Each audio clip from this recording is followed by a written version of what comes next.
Hi guys, welcome back to my channel. ലാലിഗയിൽ നടന്ന Atletico Madrid versus Getafe മത്സരം 2-1 എന്ന ഗോൾ സ്കോറിനാണ് ഗെറ്റാഫെ വിജയം കരസ്ഥമാക്കിയത്. ഈ ഒരു മത്സരത്തിൽ വിജയത്തോടു കൂടി 33 പോയിന്റുമായിട്ട് 11-ാം സ്ഥാനത്ത് ഗെറ്റാഫയും 56 പോയിന്റുമായിട്ട് 3-ാം സ്ഥാനത്ത് അത്ലറ്റിക്കോ മാഡ്രിഡും പിന്തള്ളിയിരിക്കുകയാണ്. ഈ ഒരു മത്സരം വിൻ ചെയ്യാൻ സാധിക്കുമായിരുന്നെങ്കിൽ 1-ാം സ്ഥാനത്തേക്ക് മുന്നേറുമായിരുന്നു. അത്ലറ്റിക്കോയെ സംബന്ധിച്ചിടത്തോളം ഇത് സർവ്വസാധാരണയാണ്.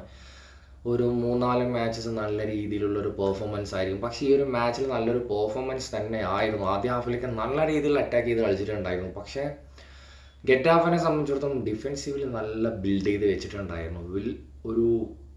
എനിക്കൊന്നും ചില ഫോർ അറ്റ് ദ ബാക്ക് വെച്ചിട്ടാണ് കളിച്ചിട്ടുണ്ടായിരുന്നത്. പക്ഷേ മിഡ്ഫീൽഡിലുള്ള പ്ലേയേഴ്സ് പോലും മാക്സിമം ഡിഫെൻഡ് ചെയ്തിട്ടാണ് പ്ലേ ചെയ്തിട്ടുണ്ടായിരുന്നത്. അങ്ങനെ സ്കോർ ചെയ്യണം എന്നുള്ള ഒരു ഗെയിം പ്ലേ ആയിരുന്നില്ല ഗെറ്റാഫെ ഈ ഒരു മത്സരത്തിലെ പെർഫോമൻസിൽ നിന്നും മനസ്സിലാക്കാൻ സാധിച്ചത്.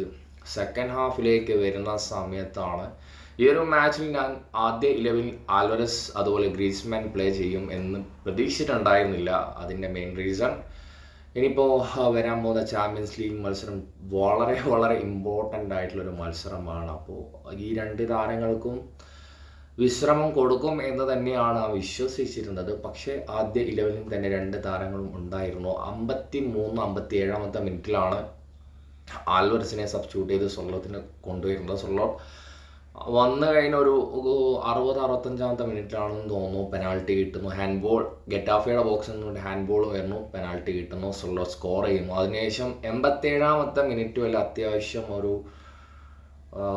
വലിയ രീതിയിലുള്ള ഒരു എടുത്ത് പറയത്തക്ക ഒരു പെർഫോമൻസ് അല്ല എങ്കിലും ഓപ്പോണന്റിന് എന്താണോ അവർക്ക് അനുസരിച്ചിട്ടുള്ള ഒരു പെർഫോമൻസ് ആയിരുന്നു അത്. കാരണം ഈ ഒരു മാച്ചിൽ അത്രയും അഗ്രസീവായിട്ട് കളിച്ച് കഴിഞ്ഞ് വരാനിരിക്കുന്ന മാച്ച് വളരെ വളരെ ഇമ്പോർട്ടൻ്റ് ആയത് കൊണ്ടായിരിക്കാം. പക്ഷേ 87 മിനിറ്റിലാണ് അതിനുശേഷം ആംഗിൾ കുറേക്കുള്ളൊരു റെഡ് കാർഡാണ് കളി മൊത്തത്തിൽ മാറായത് ഗൈസ്.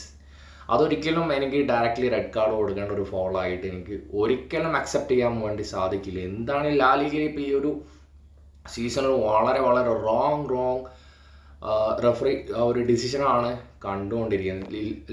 ലേറ്റസ്റ്റ് ആയിട്ട് വന്ന ബെല്ലിംഗ്ഹാമിന് കൊടുത്ത ഒരു റെഡ് കാർഡ്, അതുപോലെ ഒരുപാട് മാച്ചസിൽ അൺഫെയർ ആയിട്ടുള്ള ഒരു ഡിസിഷനാണ് റെഫറിയുടെ ഭാഗത്തു നിന്നും കാണാൻ വേണ്ടി സാധിക്കുന്നത്. അത് ആംഗിൾ കുറേയൊക്കെ ഒരു റെഡ് കാർഡ് കിട്ടിയതിന് ശേഷം പിന്നെ ടോട്ടലി ഡിഫെൻസീവ്ലി ഉള്ള ഒരു ഫോക്കസ്ഡ് ആയിരുന്നു അത്ലറ്റിക്കിനെ സംബന്ധിച്ചിടത്തോളം. വലിയ രീതിയിൽ അറ്റാക്ക് ചെയ്ത് പ്ലേ ചെയ്യുന്നുണ്ടായിരുന്നില്ല.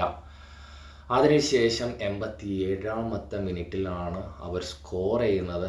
അതിനുശേഷം 92 മിനിറ്റ്സിൽ എക്സ്ട്രാ ടൈമിലാണ് രണ്ടാമത്തെ ഗോളും സ്കോർ ചെയ്യുന്നത്. ഒരിക്കലും എക്സ്പെക്റ്റ് ചെയ്തിട്ടുണ്ടായിരുന്നില്ല ആ ഒരു ഗോൾ സ്കോർ ചെയ്ത ഒരു സമനിലയിൽ ഈ ഒരു മാച്ച് അവസാനിക്കും എന്ന് തന്നെയാണ് ഞാൻ വിശ്വസിച്ചിരുന്നത്. പക്ഷേ നമ്മൾ എക്സ്പെക്റ്റ് ചെയ്ത എല്ലാ കാര്യങ്ങളും തകിടം മറിഞ്ഞു ഗൈസ്. അങ്ങനെ ഈ ഒരു മാച്ച് 2-1 എന്ന ഗോൾ സ്കോറിനാണ് അത്ലറ്റിക്കോ തോൽവി വഴങ്ങിയത്. ഇനിയിപ്പോൾ ബാഴ്സലോണയുടെയും റയൽ മാഡ്രിഡിൻ്റെയും ഡിപ്പെൻഡ് ചെയ്തിട്ടായിരിക്കും ലാലിഗയിൽ ടൈറ്റിൽ നേടാൻ പറ്റുമോ എന്നുള്ള കാര്യം.